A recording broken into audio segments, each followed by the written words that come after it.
आज्ञा नमस्कार। मु सूर्यवंशी सूरज धामनगर विधायक प्रार्थी। धामनगर जी प्रवासी धामनगरवासी रहिले धामनगर बाहर जो मैंने कर्म संस्थान करने निजर पेटर भोक मेटाइबा निज अंचल चाकरी न पाई निज अंचल रोजगार न पाई बाहर से अनुरोध करुचे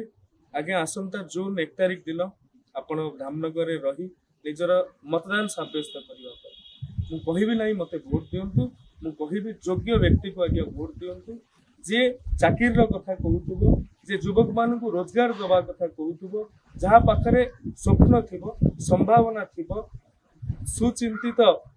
प्लान थिबो धामनगर रो बेरोजगारी को दूरीकरण करबा पई आगे मु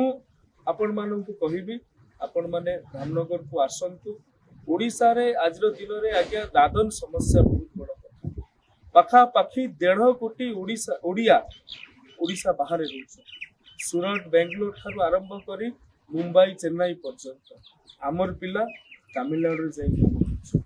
आमर पिला कर्नाटक रे जाई काम करछथि से सब सरकार तांको राज्यर पिलांकु चाकरी देई तांको राज्यर पिलांकु कर्म संस्थान देई आम पिलांकु कर्म संस्थान देई परछि हेले 25 वर्षर सरकार ओडिशा भितरे ओडिया पिलांकु काहेकि चाकरी देई परबा ए प्रश्न आज्ञा मु विधानसभा भितर उठेछि विधानसभा बाहर उठाउछि ए निर्वाचन रणांगन रे मध्ये उठाउछि आज रो दिन रे लड़ाई हेबो युवक मानक हाथी को रोजगार किए दी परछि आमे विगत निर्वाचन रे कहिथिलु बेरोजगारी कथा युवक मानक रोजगार दबार कथा हमर प्राथमिकता धामनगर निर्वाचन मंडल रे आज्ञा भारत वर्षर 5म स्किल इंडिया सेंटर हम धामनगर निर्वाचन मंडल रे खोलिछु युवक माने युवती माने एठु कुशली हेबे एवं चाकरी पाइबे ये आगे एकमात्र आशा प्रधानमंत्री मुद्रा योजना हो प्रधानमंत्री विश्वकर्मा योजना हो अन्य योजना रे केउ भली भाव रे केंद्र सरकार को योजना गुडी को युवक मानक पाखरे पहुंचीबो से माने रोजगार पाई परिबे ए स्वप्न ए संभावना हम पाखरे अछि एवं विगत 15 मार्च रो कार्यकाल भितरे आगे हम कहिबा को द्विधा प्रकट करिवे नै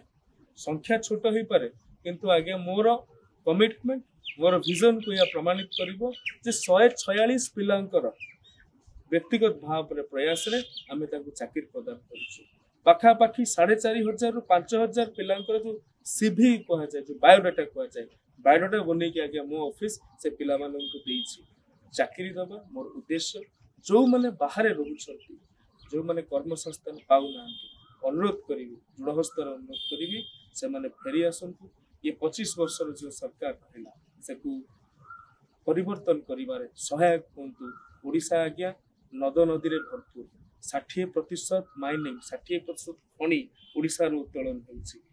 खणी अछि हम पाखरे पानी अछि हम पाखरे प्राकृतिक संपदा अछि नाही जदि राजनैतिक इच्छा शक्ति रो अभाव अछि जदि अण ओडिया ओडिशा को शासन करिवे से ओडिया पिला को काहे कि बा चाकरी देबे धामनगर रो युवपीढ़ी ओडिशा रो युवपीढ़ी एक कथा को चिंता करंतु मो नरेंद्र मोदी जो परिवर्तन रो गारंटी देइछंती से परिवर्तन गारंटी रो आह्वान रे निजको शामिल करबा पई दृढ़ हस्ତରେ अनुरोध करूछि निवेदन करूछि धन्यवाद वंदे उत्कल जननी।